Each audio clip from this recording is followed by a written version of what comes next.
Meet James and Kevin.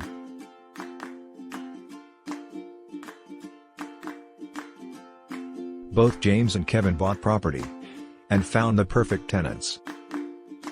Or so they thought. They soon realized that their tenants were not paying. So what could James and Kevin do to solve their problems? Well, here's the solution. Welcome to Expello. We help by simplifying the eviction process when the tenants refuse to keep to their side of the rental agreement. Stay tuned and see how we can help you. So why choose Expello? We have a 100% success rate obtaining evictions. 90% success rate getting tenants to pay or move out after breach. We work with property specialist attorneys. We pay all eviction costs with no cap. We have no waiting period. Plus Expello members get 15% discount on all legal fees for any other work to be done. Sign up with Expello and let us handle the entire process for you. James decides not to sign the mandate as he thinks he will not need it. He'll handle it himself. Kevin decides to accept the option to sign the mandate, as he would rather be safe than sorry. Here you can see how efficient the process is by using Expello.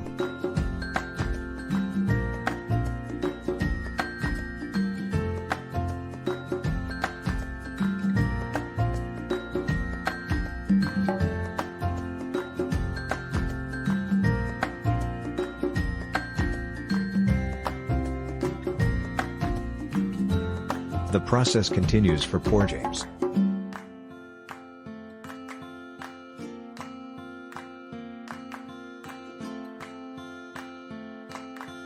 Meanwhile, Kevin is living stress-free.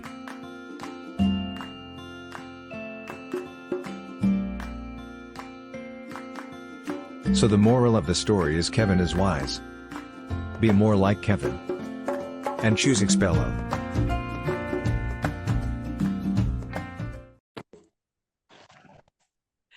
Good morning, everyone. Now we do like the TV and we start all afresh. Welcome at this morning session. Now we're starting all formally. We've got people all over South Africa, which super excites me. It makes me so happy. And today, as I said, we were going to look at the pros and cons of upfront payments, when it is a concern and when it makes sense. And this sort of was something that really tickled my mind because my opinion has changed recently, and when I discuss it, I will explain to you why. And I think it's important to discuss the lease agreement and the upfront payments because I don't think our lease agreements always makes provision what we need to know.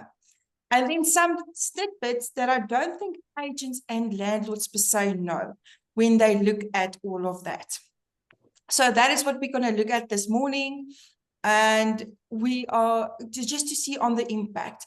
If you do not agree with me, please send it in the, put a message there in the chat and we can discuss it. I mean, I work with one I deal with, but I also know that you guys have got different experiences. So when I went and looked at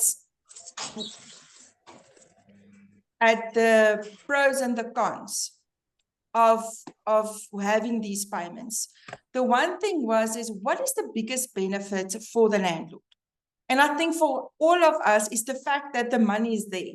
So you're not going to have to worry, am I going to get my rent this year? Your payment and your rent is secured for the next 12 or 6 months, whatever has been agreed.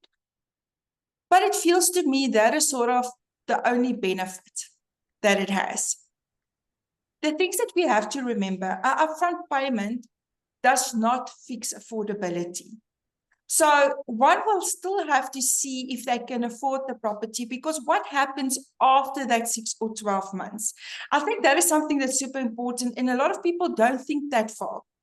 And then the question is, will they vacate at the end of the term? I know the end of the term, I know it's obvious that people should vacate, but that's why we have Expello and evictions, because people don't vacate. I see very often people pay up front for a year and then on month 13 they just can't pay and they don't vacate because then they don't have money to move anywhere else, and that is sometimes a lot of problems. The other con is a lot of people, it's like a teaser. Landlord, we're going to get all of this money. But the con is this money is not for the landlord. The landlord is not entitled to all the money. And I'm going to touch on that just now.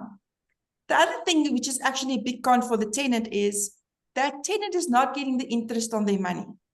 So if you weigh it up, if I have a 100,000 Rand and I want to pay my rent upfront for the next 10 months, let's make it 10,000 Rand, the next 10,000 Rand, 10 months I pay upfront. While that money is in the trust account, that money doesn't always accumulate to the tenant. As you all know, there's cost that can come off and all of those. So I don't know why always tenants would rather opt for that than instead of putting it in an interest-bearing account and set up a payment rule for the money to just be paid. That almost feels more beneficial for the tenant. And yes, we should actually look at all the benefit for all the parties in an agreement, because if everybody in the agreement is satisfied, everything will run smoothly. So I don't know if you guys have any other benefits, but the one benefit really, there's only one benefit, is the fact that we don't have to worry if we're going to get rental payments. And I think I understand that type of security sort of outweighs the others. But when is it a concern and when does it make sense? Now, this is very ironic. In the past, I would have always said, oh, stay away. Somebody pays upfront, stay away. But then what I realized is a lot of people in certain circumstances, it makes sense. We had an instance where the person's family member passed away and all the money went into an account, a trust account. So that trust look after this person. Trust has got more than enough money and it's clear that they will be able to pay. So what they do is every year they will pay the money up front. Now, the benefit of that is I know they're not going to go and just spend all that money on gambling or a tour overseas. So firstly, they are going to pay and they will most probably be able to pay. So that sort of makes sense. Or if somebody was staying in a house, they sold their house and they're going to start renting. Maybe they would prefer not to have the pressure. They don't want to go invest the money. And it makes sense to them to say, okay, well, we sold the property just to secure the property. Let me rather just pay the rent up front. But the affordability should still be a consideration, or at least there must be enough funds to pay at least 2 years. Or 14 months, because you don't want to have the situation that the lease is passed, they don't have the funds to go anywhere else. And I think that is important. Where it is a super concern is when people are wanting to use the... About rental... Sorry, I'm just quickly muting. I see somebody's talking with me. Is when somebody is so putting that upfront payment, they're actually attempting to prevent vetting. Why do you want to do the vetting now? I'm just going to pay you upfront. It doesn't matter whether I can afford it or not. I'm paying you upfront. And they're doing everything, you know, they're really using that carrot. They want to say a carrot. I almost want to say a big chocolate cake or that benefit. They're throwing it in your face and you're getting so excited about the money, you forget to follow your procedure. That is a warning sign, because why should you not do your vetting? Because even if they're doing the upfront payment, as said, is you need to know what happens after the 12 months. And also you still need to know what type of person this is. Maybe he had disputes with other people in the past and he's actually a very difficult tenant. If somebody moves every 3-4 months, there's a problem. So what does it help if they pay up front for 4 months, but they contravene all of the body corporate rules? Or it's an overall, I want to say, delinquent tenant. So please, please, please, it's not the one or the other. It's always you do your vetting, you follow your processes. If they want to make the upfront payment, it is fine. You need to make sure that you still have affordability, because you still have to go to the landlord and say, landlord, I vetted this person.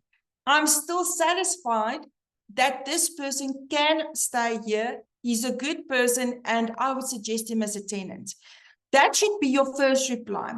You can then add and say, additional to this, he is paying upfront. So one should just make sure that it shouldn't be so focused on the money that you don't do your steps. So that is the two times where it really makes sense and where it's of a big concern. I think overall with tenants, if they are so pressurizing, one should be super, super careful. Also, if somebody is just too nice, it doesn't make sense. Please be careful of that, because they are trying to hide something. And that's my opinion. And I think if you look at yourself, you will pick up, you know already when somebody gives you that big problem. Now, if one goes, and I'll get back to Chantal's question just now. If one now say, okay, vetting was done, everything looks good, and one now proceeds to say, okay, let's start drafting the lease agreement. One thing that I've seen is your standard lease agreement actually does not make provision for upfront payments. And the reason why I say this is everybody's got a schedule. And in your schedule, you say, what is the rent? The monthly rent. Okay, so your monthly rent is 10,000 Rand. You say, what is your deposit? Your deposit is 10,000 Rand. And everybody completes it saying that's the clauses. Now, somewhere else, you can have a summary of all the expenses that needs to be paid, or, you know, just a summary or a set breakdown of all the calculations. But if your clauses doesn't refer to the right payments. So I recently had a matter that I was involved with, and that is still, I think, very contentious. But what I've seen is very nicely in the schedule, it says the rent is 10,000 Rand and the deposit was 10,000 Rand. And when they went in the bottom, they had a nice schedule where it usually summarized everything just to say your deposit is this, your rent is this is the administration fee, and this is the amount that you should pay. And what they then did was, where the rent was, they times it by 6, for example. And therefore it meant that he's not going to pay 10, but 60,000. The tenant then took occupation, and the question then came about, but is the full amount due? Now, I said throughout the conversation was, tenant, you're going to take occupation, you need to pay the full amount. That's why we're giving you the property. However, when it came to that stage where we actually have to enforce it, and we go look at the clauses, it said that firstly, the rent agreed upon is 10,000 Rand. The rent should be paid on the 1st of every month. Those paragraphs were never changed. So yes, he agreed he will make payment upfront, but that's in terms of the lease agreement, it is not required. I hope that makes sense. So just to recap the scenario, lease agreement says the rent is 10,000 Rand, the deposit is 10,000 Rand. It stipulates when you go to the rent clause, it says rent should be paid on the 1st of every month, and the deposit on signature. Those clauses weren't changed. Only additionally, it was written 6 times the rent. So if your lease agreement doesn't make provision for it, you should go through the clauses and actually stipulate it there and say your rent is 10,000 Rand. The payment should be done on the 1st. No, that's not correct. All 6 payments should be done on signature of the agreement or when you want the first payment. That is super important. That one has to have a look at. Remember, if the clauses doesn't speak to it, you won't be able to enforce it. That's the first thing that I think is super important. The second thing is your owner should know that they're not entitled to the full amount. So it says your rent is 10,000 Rand per month, and that is the amount, and he will pay upfront for 6 months. So that doesn't mean the landlord is entitled to the rent because the rent isn't due yet. The only difference is they agreed to pay it beforehand.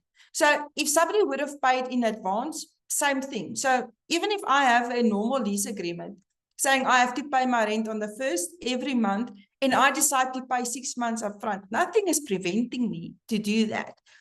But that doesn't mean the landlord is entitled to all the money. And while that money is in your account and it's not being used, so they now paid on the 1st of March for 12 months.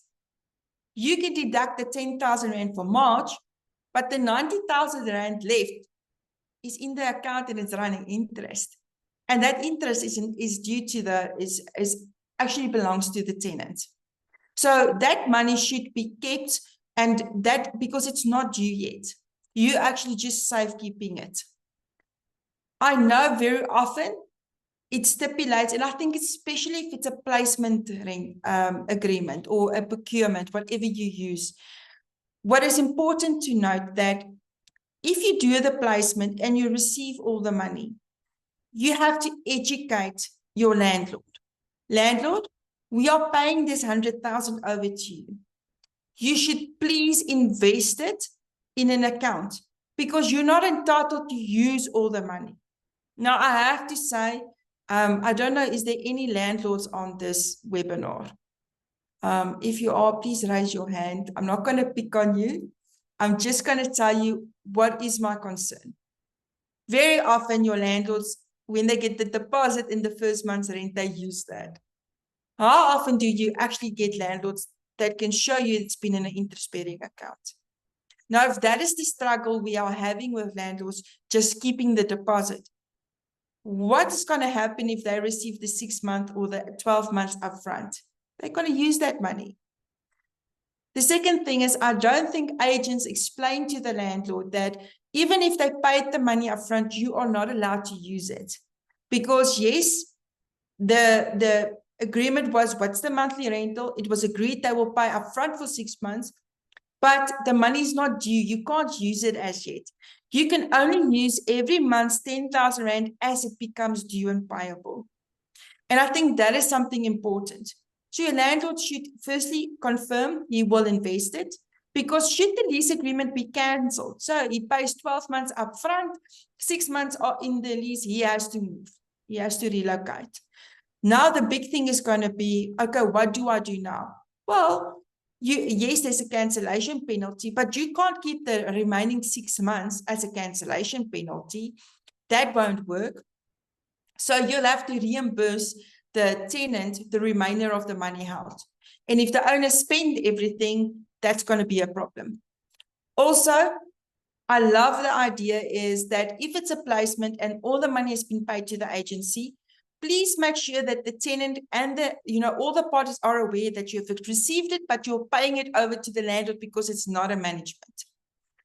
I don't know if all tenants would per se be happy if you pay it over to the landlord. So canvass that as well with the tenant. Tenant, listen, you're going to pay the payment to us, but we're not going to keep it in a trust account. We're going to pay it over to the landlord. He said he will keep it safe, so we should trust him. I mean, there's nothing more than to say we can trust someone, hey? But that is something that is one has to communicate and let them sign that everybody, that nobody can come back and say, Joe, but you weren't allowed to pay over the money as yet.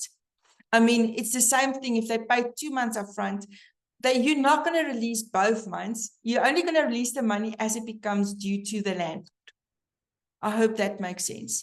Can I get an emoji to say everybody's still on the same page? Let's see. Now I'll make everybody scuttle for emoji. Thumbs up. Thank you, thank you, thank you. Okay, so let me quickly look at the questions. At what point is interest on rent due to the owner? To the owner, Chantal. So the money doesn't belong to the owner, so the owner is not going to get that interest. The money that is being paid up still belongs to the tenant. So that interest is going to go to the tenant. If I misspoke, I apologize, but it's definitely the tenant. If a potential tenant advises that they can pay up front for a year, as an example, and we collect the FICA and the source of funds document is completed, reference checks is all done, do we still need to do credit checks? I know this was briefly explained, but what would be a good way to rely this to a potential tenant who doesn't understand why she, okay. So I think the most important thing here is twofold. Firstly, you have FICA. Secondly, you've got vetting. So firstly, I need your FICA documents because especially if you're going to pay upfront amount of money, FICA is going to require me to show where these monies come from. So whether it's an inheritance or sale of a property.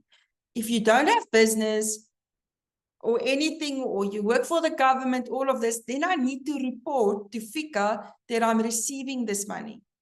Especially if somebody is looking a bit dodgy, you have to then report that you're receiving suspicious money. So you have to make sure you know what is the source of this upfront payments. That is very important. So that's the first part. Listen, well, actually the first part is, let me see whether you are a good candidate. We need to do vetting. We need to do credit checks. We need to confirm your employment, all of those, that you are who you are, and you have the funds that should, after this time period, you want to move over to a month-to-month basis to make sure you can afford it. The second part is then, you're giving us a lump sum money. I need to FICA you, because as we're receiving money, we must make sure that it's not suspicious. You are not linked to government or all of those FICA requirements. So it's two different things. And I think that's how you should explain it to the tenant is, firstly, if you don't pass my vetting, then I can't even get to the part that you see or report the money received. So that's that with FICA and with vetting. Our financial system is only able to pay every month's rent to the landlord. The extra money is allocated on the tenant's account for the monthly payment schedule in the... Arieta, I hope I'm pronouncing your name. That's fantastic. That's what you want. I think also that's the safer bet. Don't just because, you know, landlords get this impression and they forget. Suddenly don't care. And what I've seen is now something goes wrong. I want to add this caveat as well. Overall, never, ever, ever hand over the keys if you did not receive payments. Okay? Or at least that you are sure you're going to receive payments. But I see especially people that's this promise of paying up front, they are also excited about the hundreds of thousands of rands that they're going to get. Then the landlord says, no, it's fine. He's most not going to pay. We don't need vetting. You give the money, you give the keys, they move in, and then they don't make full payment. And things aren't going as it's supposed to go. You know what the landlord's going to say? But why did you pick this person? We need somebody to come back. Everybody, thank you very much for at least not making me feel alone. Like I always say, I'm not a very good radio person. So it is important to make sure that you have done your vetting, because if something goes wrong, and which happened in this instance, then suddenly the owner says, yeah, but you placed this tenant, where's your vetting? No, but you said I didn't need vetting. But why will I then use an agent if I didn't want vetting to be done? So they quickly go and they turn everything around to make sure that it's the agent's fault. Remember, if everything goes good, then you cut the corner, then it's fine. But it's when things go wrong, when you have problems and you have big problems. Now, interest's sake is, what damages does the landlord suffer? And what demand would you send? So if your tenant doesn't pay and the 6 months up front, so let's go for argument's sake. He then goes and he pays the deposit and only the first month. Can you send a letter of demand for the remaining money? It then comes back to your lease agreement. If your lease agreement doesn't say that he has to pay not the first of every month, but has to pay all 12 months on the first before taking occupation, yes, then you can send the letter of demand. But if your lease agreement says your monthly rent should be paid on the first of every month, then you cannot say, then they're not in breach. I know verbally you agree that he will pay up front, but that's not what your agreement stipulates. And remember, your lease agreement clearly stipulates that this is all the terms the parties agreed upon between them. If there's any amendments, it must be reduced in writing. So those conversations and undertakings and telephone calls and everything. And even I want to go as far as say, be careful to say, yeah, but see on my WhatsApp, there's an agreement. If there's not a clear consensus, it might open a dispute. So I think it's important to really assess each and every matter. So if I can recap, in the past, I said stay away from upfront payments, being involved in the same thing. That's not true. If somebody sold the property, if there's really a good reason, a good source of income, and you've done your vetting and you're satisfied with that person, yes, I think that's important. They should be able to, or get enough money, get a double deposit. I mean, if they're paying upfront, let them pay a double deposit in any event. So after the 12 months, if there's problems, at least there's enough funds to get them to vacate. Super important, the landlords aren't entitled to the full amount. So yes, the benefit the owner is getting is that you don't have to go look for the money or wait for the payment to be made. The payment's already been made and they will get their payment on time. There's just something else I want to maybe plant a little seed. You know, you have that habitual, those late payers every month, especially the people that's alleging they're getting payment from overseas. You know, they've got different sources of income. Without even changing the lease agreement, maybe make the suggestion and say, listen, why don't you pay a double payment of rent this month? Then what would happen is when you now start paying late, I can always use the 1 month and then you top up. So technically you will always be in advance, although you pay late. So instead of taking a double deposit and the first month's rent, take a single month's deposit and keep 2 payments for upfront payment. So for example, you would have paid the rent for the deposit and the rent for February, and you would have paid March's rent. The purpose is, sir, because the landlord wants his rent on the 1st. You only can make payment on the 15th. So the only way that we can accommodate you to make sure you don't get listed every month and then it has a bad impact on all your future applications, then we have you upfront. So now you can pay every the 15th because on the 1st, we already have a month's rent to take it and we can just update it. Does that make sense? Is it a good idea? Oh, thank you, Chantal. You know, I have to say this because sometimes, if you know, Exton is in our accounts department, he says sometimes I can do creative accounting. So creative accounting in that sense can be very difficult. But I think sometimes practical, that's something that will actually take a lot of pressure off you and your tenants. And once you just go that extra while and see if it's worthwhile. But I think the most important part is doing all the checks. So luckily, as I always say, is our webinars is not always going to be an hour. But if there's an important topic, I do believe we have to share it. And I think this is something that doesn't really come up often. And I wanted to share some of my thoughts on this. We will be making the recording available. And I want to say, please remember to join us on these events. Now, as always, we also love giving out a gift because I appreciate you guys taking your time to join us today. Now, one of the things that I forgot to say is we have this awesome new chat number. Now, our chat number, which is going to be terrible, I'm going to quickly give it to you because nobody knows numbers out of their head really. Right? So I'm going to share this chat number. Please add it to your numbers.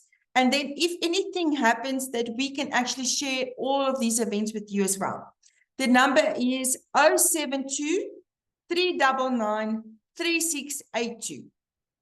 Just repeat again. It's 072-399-3682. This is the general Expello chat number. Please save it on your phone, send a message saying, hello, I am Elise Leroux from this and this place.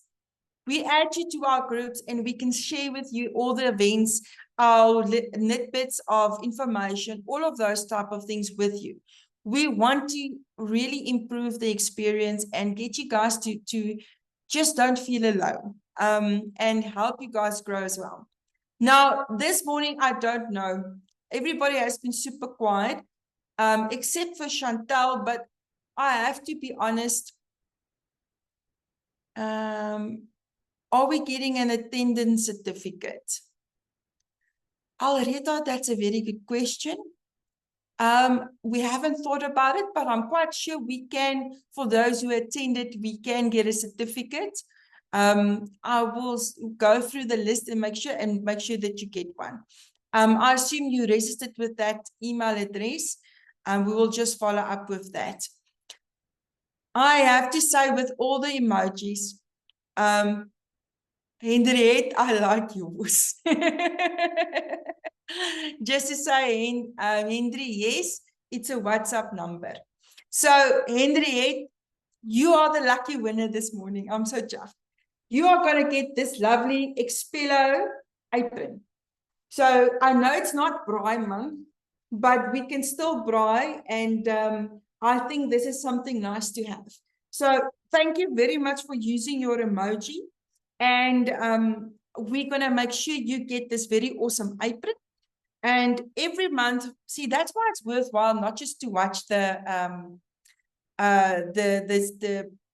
recording, but to actually attend, then you get gifts. Hey?